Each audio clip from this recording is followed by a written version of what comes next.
नृत्य के प्रारंभ में ही अपना नाम नवाब राय अपनाया। उनके मित्र ने भी उसे इसी नाम से संबोधित करने लगे। लेकिन उनकी पहली कहानी संग्रह सोजा वतन सरकार द्वारा जब्त किए कारणवश उनको इस नाम को छोड़ना पड़ा और तत्पश्चात जितने भी उपन्यास उनके प्रकाशित हुए वो उस नाम से हुए जो नाम था प्रेमचंद। सुप्रभात, मैं अक्षत कुमार कक्षा नवम स का छात्र आप सबके समक्ष आज प्रेमचंद जी के 144वीं जयंती पर आज उनके साहित्य में योगदान के ऊपर प्रकाश डालने के लिए उपस्थित हूं। क्योंकि उनके जीवन के ऊपर प्रकाश डालना तो सूरज को दिए दिखाने के बाद ही है, परंतु फिर भी अगर प्रारंभिक जीवन की बात करें तो उनका जन्म 31 जुलाई 1880 में वाराणसी के लम्ही गांव में माता आनंदी देवी एवं पिता अजायब राय के घर में हुआ था।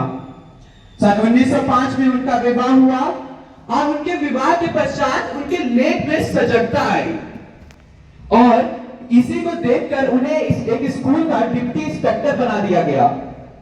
इसके बाद समय बीता और उन्होंने कई उपन्यास लिखे और भारत में विख्यात हुए। अगर प्रेमचंद जी के साहित्य में योगदान की बात करें तो वो तो अनगिनत है। हिंदी साहित्य एवं उपन्यास में उन्होंने ऐसी परंपरा का विकास किया जो पूर्ण शती को मार्गदर्शित करे। हिंदी साहित्य का विकास उनके बिना अधूरा ही रह जाएगा। अपने शाश्वत लेख से उन्होंने समाज की ऐसी सच्चाइयों को उजागर किया और हिंदी साहित्य को एक नए आयाम तक पहुंचाया। उन्होंने कई उपन्यास, कई कहानियां लिखी, करीब 300 से ज्यादा कहानियां, 15 उपन्यास, 10 अनुवाद, 3 नाटक, पत्र पत्रिकाएं, समीक्षा एवं कई अन्य। परंतु आश्चर्य की बात तो यह है, इतने बड़े कथाकार और इतने बड़े साहित्यकार होने के बावजूद उन्हें आज तक कोई भी पुरस्कार से सम्मानित नहीं किया गया। परंतु कहते हैं ना कि फल से ज्यादा बड़ा होता है एक व्यक्ति का कर्म, और वो इससे पीछे ना हटे। अपने जीवन के अंतिम क्षणों में भी उन्होंने साहित्य का सृजन कर 8 अक्टूबर 1936 को अपने प्राण त्याग दिए। उनका देहावसान हो गया।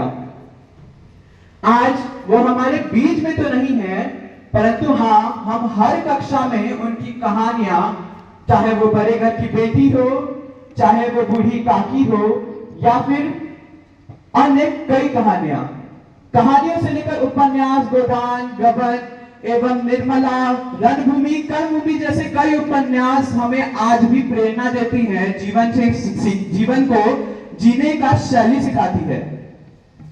तो इसी 144वीं जयंती पर इस कथावाचक साहित्यकार देशभक्त, क्योंकि उन्होंने देशभक्ति पे भी कई पत्र लिखे, तो इस कथावाचक, देशभक्त एवं एक साहित्यकार को उनके 144वीं जयंती पर मेरा नमन है। नमस्कार, मैं अक्षत Kumar. So nice. Master Akshat, he has given a wonderful speech.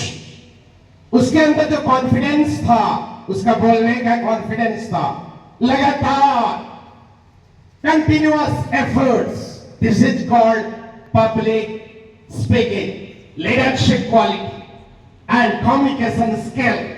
These things you can develop only to the inside the school campus. You will not get this opportunity in the schools and colleges, in the universities. Only the school can give you this platform.